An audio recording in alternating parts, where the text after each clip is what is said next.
And we have, I think, some very big things to talk about. Number one is they're going to be purchasing a lot of our oil and gas. We have more oil and gas than any other country in the world by far. And they need it and we have it. And we're going to talk about trade. We're going to talk about many things. But it's really an honor to see you. And you've been my friend for a long time. And congratulations on having done a great job. Thank you.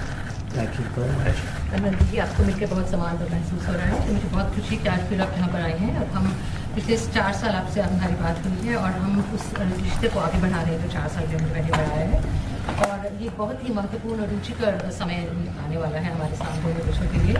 आपने देखा है कि हमारे पास बहुत कुछ करने को है। अभी पहली बात है तेल और गैस की बात है और हमारे पास काफ़ी तेल और गैस है और आप इंडिया में इसकी ज़रूरत है जो हम देंगे।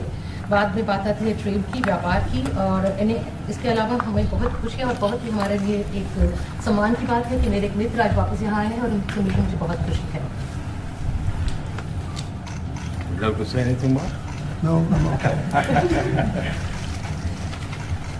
एक्सेलेंसी, मैं सबसे पहले तो फिर एक बार आपको यहाँ पर देख करके और आपको यहाँ पर मिल करके बहुत प्रसन्नता हो रही है। मैं आपके इस भव्य विजय के लिए आपको बहुत बहुत बधाई देता हूं। न सिर्फ मेरी तरफ से 140 करोड़ भारतवासियों की तरफ से आपको मैं बहुत बहुत बधाई देता हूं और बहुत बहुत शुभकामनाएं देता हूं। Your Excellency, I am delighted to see you back in the White House and to meet with you today in this room. On behalf of 1.4 billion people of India, let me convey my heartiest congratulations to you on your grand and historic victory.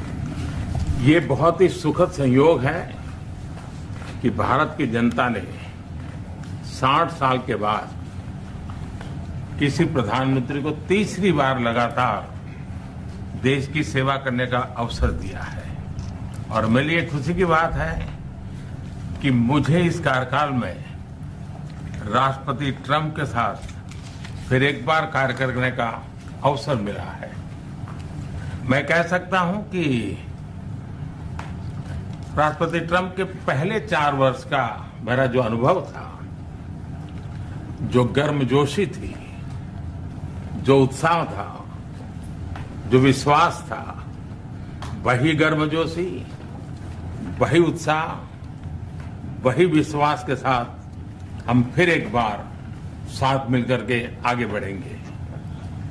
Last year, the people of India gave me the opportunity to serve them for the 3rd consecutive time, and it has happened in the history of India in the last 60 years for the first time.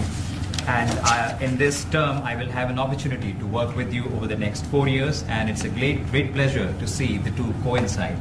And I can say from my past experience of working with you in your first term that we will continue to advance the India-US strategic partnership with the same warmth, with the same trust, and with the same excitement. और मेरे लिए खुशी की बात है कि आते ही राष्ट्रपति ट्रंप ने एक मित्र की तरह मुझे पुराने अहमदाबाद के स्टेडियम की याद दिलाई। ये बात सही है कि ह्यूस्टन में हाउडी मोदी और गुजरात में अहमदाबाद में नमस्ते ट्रंप, वो दो एक ऐसी बहुत बड़े विशाल कार्यक्रम रहे जिसकी गूंज आज भी भारत के हर कोने में सुनाई दे रही है। I'm happy that as soon as I entered this room, my friend reminded me of Ahmedabad and the cricket stadium where we held the big rally and the events that we did, the mega events that we did in Ahmedabad, Namaste Trump, or the Howdy Modi in Houston. We had conveyed a very strong message of our friendship through those events, and the resounding echo of those events can be heard even today in India and the world. Bharat America संबंधों को प्रगाढ़ बनाने में, उसको एक नई ऊंचाई देने में और व्यापकता देने में राष्ट्रपति ट्रंप की पहली टर्म की बहुत बड़ी भूमिका रही है और मुझे विश्वास है कि दूसरे टर्म में भी हम उसी गति से आगे बढ़ेंगे। Excellency, you've made immense personal contribution towards strengthening of our relations, towards making them more comprehensive and in attaining unprecedented heights in our relationship. And I firmly believe that in your second term, we will work with even more speed. और मैं जैसे भारत के नागरिकों को वादा किया है